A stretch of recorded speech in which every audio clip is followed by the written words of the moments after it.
गढ़वाल नगरी से लेकर विराट तक उन्होंने एक बिल्डिंग का नाम बताना शुरू किया और उसमें कौन लोग रहते हैं, उनकी क्या समस्या बताना शुरू किया।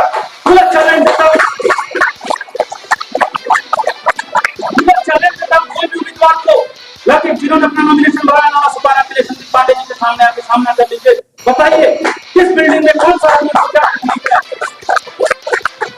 हमारे घर का आदमी हमारे साथ खड़ा है तो हम उनके साथ जरूर खड़े रहेंगे। संदीप भैया आप बताइए कि हमारी समस्या आपको कैसे सुनाएंगे।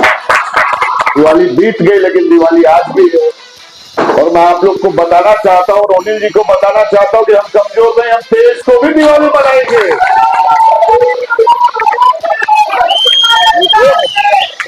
सबसे पहले हमारे मान्यवर जो एआईसीसी से आए हैं, हमारे नवीन जी, हमारे शिवसेना के उपाध्यक्ष हमारे डॉक्टर काबले साहब, जिन्होंने मुंबई यूनिवर्सिटी के अंदर और पूरे महाराष्ट्र के अंदर अगर किसी ने एजुकेशन के अंदर काम किया है तो हमारे डॉक्टर काबले साहब है, जिन्होंने विरार का नाम रोशन किया है, जो महाराष्ट्र की शिक्षण संस्था के अंदर सचिव की भूमिका निभाई है, जिन्होंने विरार से रहकर महाराष्ट्र के कई कॉलेजों और स्कूलों को मान्यता दिलाई है। ऐसे लोग हमारे साथ है, हमारे साथ कुल गुरु है, तो हमें चिंता किस बात की है। हमारे मात्रे साहब जो राष्ट्रवादी के यहाँ अध्यक्ष है, काफी तेज तर्रार है, यहाँ के भूमिपुत्र है। हमारे जिला अध्यक्ष, हमारे डीसीसी प्रेसिडेंट श्री ओनिल अलमेड़ा जी, जिनका यहाँ के वसई के अंदर और पूरे वसई विरार के अंदर एक ऐसा योगदान है कि कैथलिक कम्युनिटी हो, कि उत्तर भारतीय कम्युनिटी हो, कि महाराष्ट्रियन लोग हो, कि हॉकर्स हो, कि व्यापारी हो, जो भी लोगों की समस्या है, एक सुलझा हुआ नेतृत्व करने की उनके अंदर क्षमता है। ऐसे हमारे ओनिल अलमेड़ा जी, हमारे अचोले गांव के, और इस संविधान की लड़ाई लड़ने के लिए, इस संविधान को बचाने के लिए बाबा साहब आम्बेडकर जी के हाथों को मजबूत करने का काम अगर पूरे वसई विरार में कोई कर रहा है तो हमारे दूल्हे जी, हमारे सतपाल जी, हमारे सेवा दल के मेरे भाई, हमारे रतन तिवारी जी, हमारे वरिष्ठ उपाध्यक्ष चौबे जी, जिन्होंने इतना अच्छा और सुंदर भाषण दिया और लोगों को भाषण नहीं, इस शहर के नेताओं को उनकी औकात दिखाने का काम किया हमारे एडवोकेट दिवान जी। मैं आपको बताना चाहता हूं, हमारा यूथ का एनएसयूआई का हमारा छोटा भाई साबिर शेख, आप बहुत ही कम समय में राहुल जी ने कहा कि इस जिले से अगर 2 बार राहुल जी को मिला तो वो राहुल जी के मार्गदर्शनों पर चलकर इस वसई के अंदर, इस वसई विरार नाला सोपारा के अंदर युवाओं को बांटने का काम कर रहा है, पार्टी का हाथ मजबूत करने का काम कर रहा है। हमारे शहबाज भाई, हमारे आलम भाई, हमारी बहन आलिया जी, तो मुझे आपको बताना है कि मेरे साथ पूरे शहर के, आज शिवसेना के लोग नहीं है, ठीक है, आज त्योहार है, कल से वो भी साथ थे और आगे भी साथ रहेंगे। हम सारे बीच में हमारे समाजवादी के, हमारे यादव जी, हमारे अपने आम आदमी पार्टी के लोग, हमारे सीपीएम के लोग, सीपीआई के लोग, हमारे घटक दल में कहीं भी कोई भी समस्या नहीं है। दूसरी बात मैं अपने मुंह से बताना चाहता हूं कि मैं वसई विरार में नाला सोपारा में पिछले 8 साल रहा हूं और अभी भी जहां मैं रहता हूं वो वसई विरार म्युनिसिपल कॉर्पोरेशन की हद है कामन।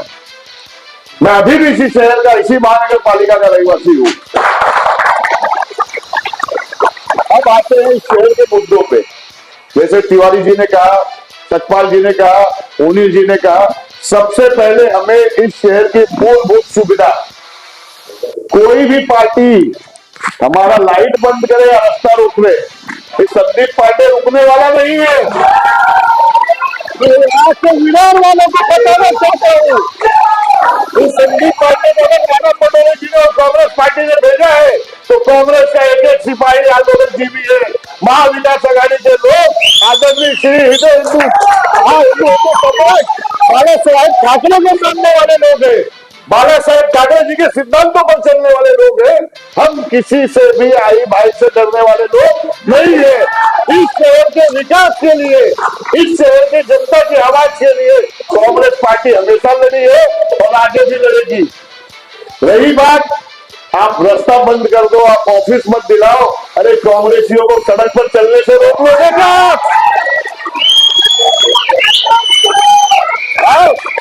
ये हमारे शरद पवार जी के लोग हैं। शरद पवार जी पूरे देश के चाणक्य हैं, क्यों नहीं बात करते हमारे शरद शरद पवार जी से ये लोग।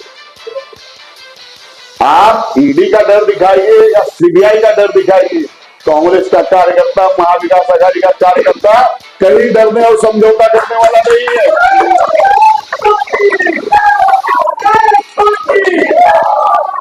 और रही 35 साल की शहर की विकास की बातें, तो चलिए मेरे साथ सड़क पर देखते हैं। हॉकर्स के लिए कहीं भी एक फेरी वाला जोन नहीं बनाया गया, जिसकी खामियाबी इस शहर के लोगों को भुगतनी पड़ती है। 1 किलोमीटर अगर जाना है ईस्ट से और वेस्ट में जाना है, तो आप समझिए 1 घंटा पहले निकलना है। यहां रहने वाला आदमी मिडिल क्लास लोअर परिवार के लोग नारायण सुपारा में आकर रहते हैं। 95% लोग ट्रेन से अपने रोजी रोटी काम धंधे के लिए मुंबई जाते हैं, और यहां से इतना क्राउड जाता है कि अगर उनकी ट्रेन छूट जाए तो दूसरी ट्रेन में चढ़ नहीं पाते। जब ट्रैफिक लगती है, लोग ऑटो से उतरकर पैदल चलते हैं कि भाई ट्रेन पकड़ लेना तो हम जॉब पे लेट पहुंचेंगे। तो आप 35 साल से भाई आमदारों ने किया क्या अगर सड़क नहीं बना पाए तो? अगर आप पानी नहीं दे पा रहे हैं, ये देखिए सिचुएशन की हफ्ते में 5 घंटा बिजली नहीं दे पा रहे शहर को। मुंबई से सटा हुआ है मीरा भाईंदर, मुंबई से सटा हुआ है मीरा भाईंदर, और मीरा भाईंदर के बाद है वसई विरार। उस शहर में देखिए वहां हमेशा पानी है, बिजली है।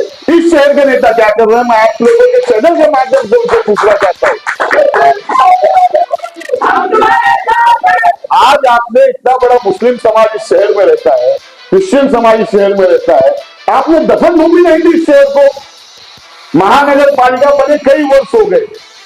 पुनील जी ने कहा कि 2200 करोड़ इस महानगर पालिका का बजट है, उसके बाद भी आपने इस शहर के अंदर एक पोस्टमार्टम गृह नहीं बनवाया। आपने शहर के अंदर राज्य से पॉलिटेक्निक कॉलेज शासकीय नहीं लाया।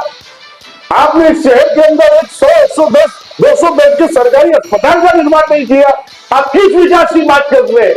आप और आपके लोग इस शहर वासियों के रिजर्वेशन प्लॉट, खेल कूद के मैदान, उनके तालाब के मैदान, उनकी जो जगह थी उस पर आप और आपके लोग और इस शहर के भ्रष्ट अधिकारी मिलकर बिल्डरों को बड़ा करने का काम किया है, और आपने इस शहर की जनता को।